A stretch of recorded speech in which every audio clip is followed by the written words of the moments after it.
Our new chapter is chapter number 6, The Crisis of Democratic Order.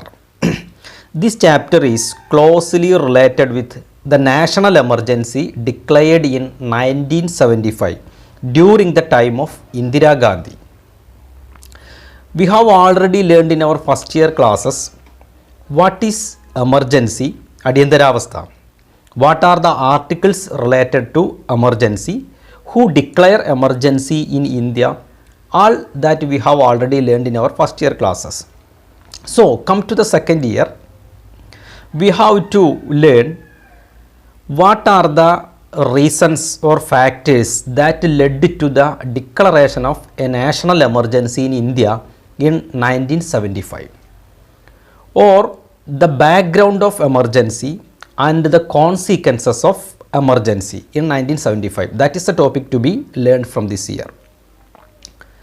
So regarding this chapter, regarding this question, we have to write a preface first. It is an essay type question. So we have to write a preface. ഒരു ആമുഖം നമ്മൾ എഴുതേണ്ടതുണ്ട്. What are the points to be included in the preface? The year of the national emergency. It was in 1975. And who declared emergency? As we know, the President of India declares emergency. The then President of India was Fakhruddin Ali Ahmad. And who was the Prime Minister? We know Indira Gandhi was the Prime Minister. We only with the recommendation of the Prime Minister, national emergency is declared by the President. That is to be kept in mind. And under which article? Article 352. Article 352 of the Indian Constitution, the President of India declared emergency in 1975. Gathering all these points, you can write a short preface to this essay question. Then come to the next first point of this question. The first side heading may be economic reasons that led to the declaration of emergency. Write it as a side heading. And what are the points to be included in this side heading? The importance of Garibi Hatao. We have already learned that in 1971 election, emergency declared in 1975, but in 1971 election, Indira Gandhi succeeded by upholding a new slogan, Garibi Hatao, removal of poverty from India. Really, after years, we can see that she failed in her attempt. That make the people turned against Indira Gandhi. That was an economic reason. And the next was India-Pak war and its consequences. We know that there was a war between India and Pakistan in 1971. Bangladesh war, we have already learned it. At that time, 80 lakh people fled to India, especially to the northeastern part of India. That created many difficulties of the people living there, because many of them became unemployed, poverty was there, many people lost their dwellings with the coming of the 80 lakh people from Bangladesh. All this creates a disturbance in our country. Ultimately, all this led to the declaration of a national emergency. And then the US government had helped India in different ways. At a sudden, the US government stopped all its aid to India. That also increased the difficulties of economic difficulties in India. That also a cause. Then the oil price has increased. It is skyrocketed up to a high level that caused inflation. Vilakayattam undai. People do not get essential things from the market. That also, the protest was also against the Indira Gandhi. That led to the declaration of emergency. Then unemployment increased. Many of the people lost their employment, and the government was compelled to cut the salaries of the employees also. This created a great protest against the government. And ultimately, there was a great monsoon failure that affected the agricultural area. Agriculture produce very decreased, and that caused poverty and misery of the people that increased. All these situations a kind of disturbance or distress against the Indira Gandhi government arose in India. Ultimately, all these economic reasons led to the declaration of emergency in 1975. Okay, then the second point or the second side heading can be written as the social causes or social background to emergency. In this part, we can write about the strikes related with the students. We have already studied that the price of the goods increased up to a limit that provoked the students of the colleges and the universities. They came out from the universities and boycotted their classes, especially in Gujarat and Bihar. There was a student unrest and a student strike happened very strongly. At that time, a socialist leader, Jayaprakash Narayan, came out and he assumed the charge of the strike, and he declared himself as the leader of the students, and he declared a total revolution against Indira Gandhi government. What he means that a revolution in social, economic and political spheres of life. All spheres, എല്ലാ മേഖലകളിലും നിറഞ്ഞു നിൽക്കുന്ന ഒരു വിപ്ലവം, that is total revolution. All these happened against the will of Indira Gandhi. Ultimately, that led to the declaration of national emergency. Then the third point can be conflict with the judiciary or conflict between government and judiciary. We have already learned that the executive and the judiciary are watertight compartments. They have no relationships. They work independently, especially the judiciary work independently. But during this period in 1970s, there was great conflict between the Supreme Court of India and the Indira Gandhi government. When considering many of the cases related to fundamental rights, we have already learned that the Keshavananda Bharati case that related to a fundamental right. All these cases, the Supreme Court verdict was against the government of India. That create many difficulties or controversies at that time. For the fight between this Indira Gandhi government and the judiciary, sometimes Justice A.N. Ray was appointed as a Chief Justice of the Supreme Court, overtaking the protocol. All these created many problems, and ultimately all these lead to the declaration of national emergency. Then the fourth point was, in the history of India, for the first time a railway strike was declared. It was under the leadership of George Fernandez. He later became the railway minister of India, and all the train services stopped. That affected badly the entire life, all the markets, the goods exchange, all affected. Then all this led to the declaration of emergency. Then the last and the most important point is Allahabad High Court verdict against Indira Gandhi regarding her election result in 1971. We know that Indira Gandhi succeeded in 1971 election upholding a slogan Garibi Hatao.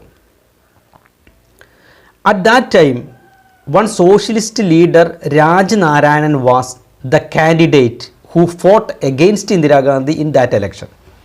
After years, this Raj Narayan filed a petition in the Allahabad High Court against Indira Gandhi, saying that she misused the government machinery and corruption to get succeed in the election. The Allahabad High Court considered his petition, and they delivered a verdict that was against Indira Gandhi. Indira Gandhi had misused the government machinery, so she could not be continue as the Prime Minister of India. That was the important verdict against Indira Gandhi. This ultimately led to the declaration of emergency. As soon as the verdict of the Allahabad High Court came out, JP's declaration was there. Jayaprakash Narayanan declared save democracy, Janadhipatyate Samrakshikkuka. Nobody to obey Indira Gandhi, because with this verdict Indira Gandhi had lost her power. Later Indira Gandhi approached the Supreme Court, but she did not get a favor verdict regarding this. All of a sudden, Indira Gandhi contacted the President of India, Fakhruddin Allahabad, and demanded him to declare national emergency throughout India. Then the national emergency was declared in India 1975.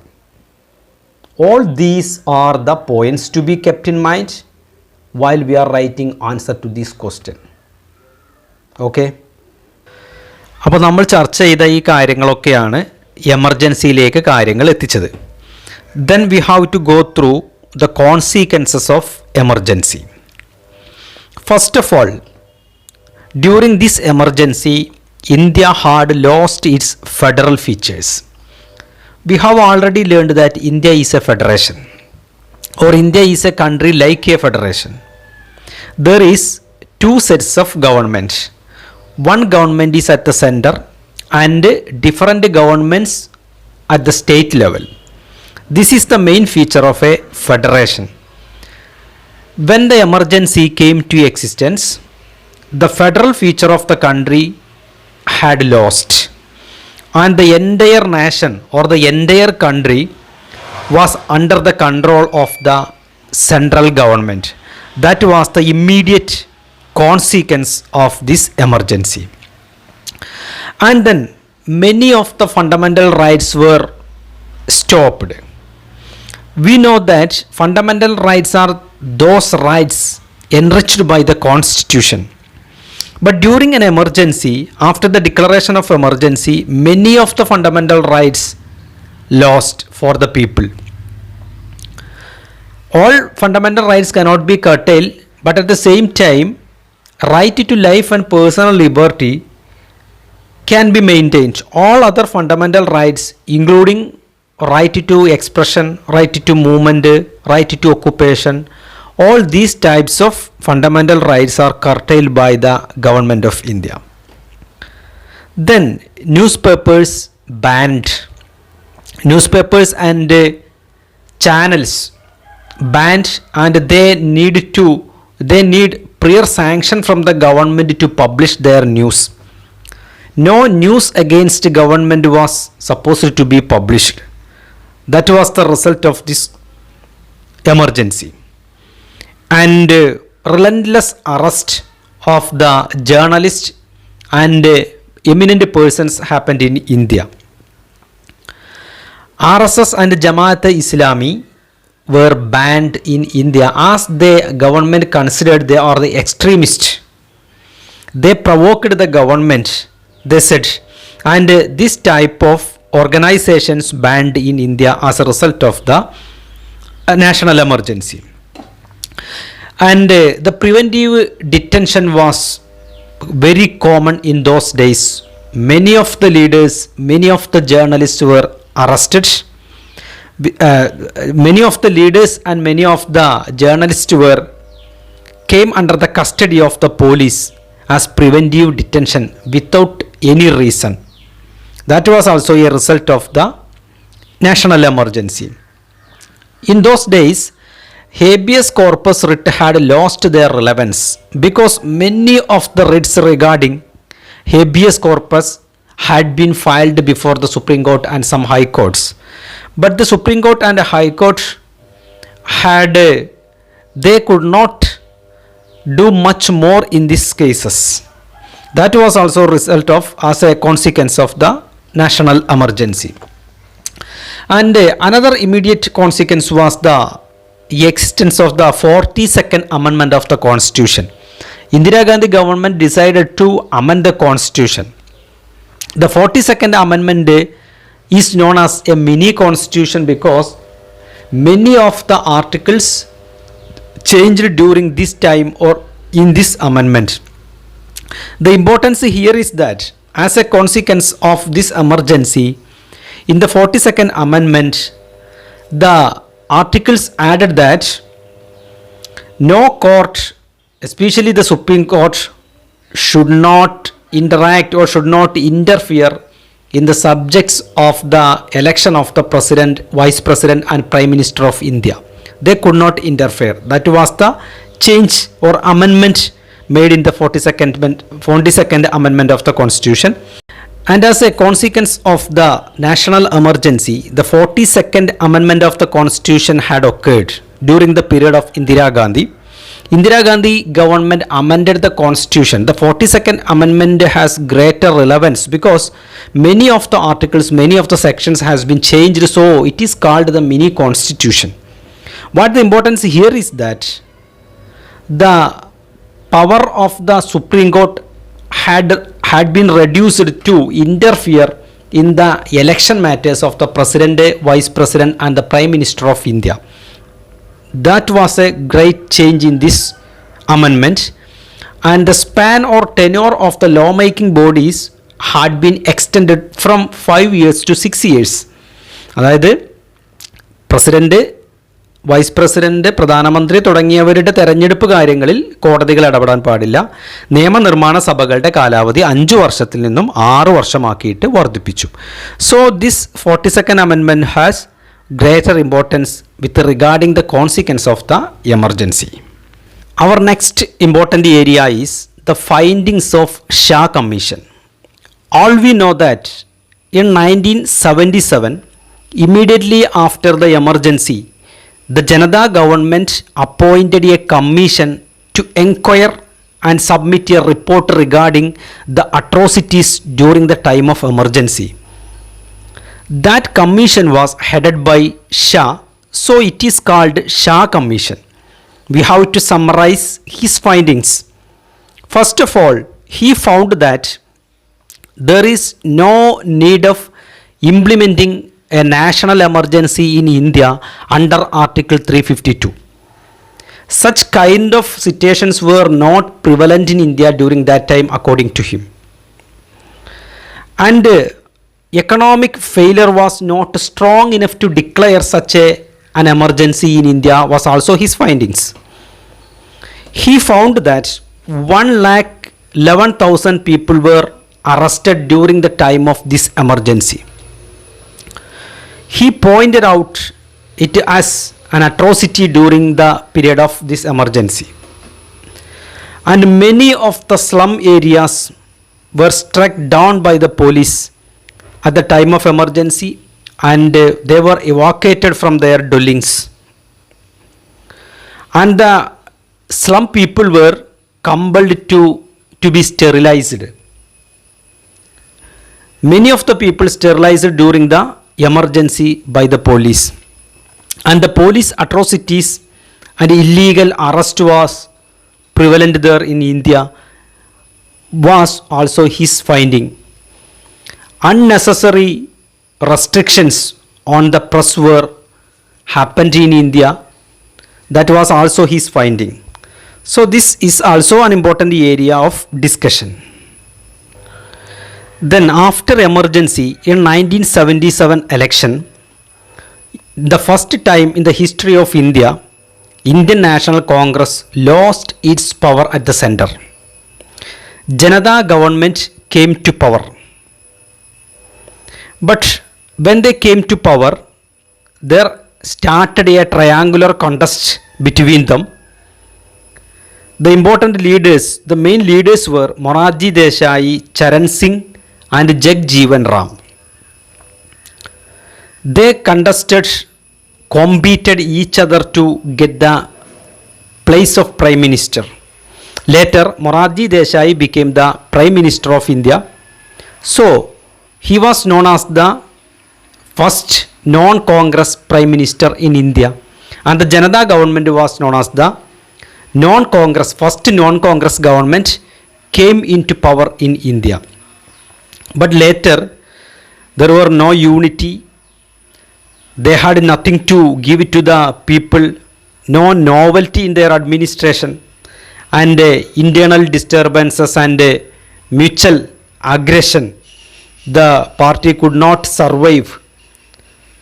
It's about 1.5 years the Janata government collapsed. Later, in the next election, the Indira Gandhi government again retained their power. That is the end of this chapter. All these points to be kept in mind from this chapter. Okay, thank you.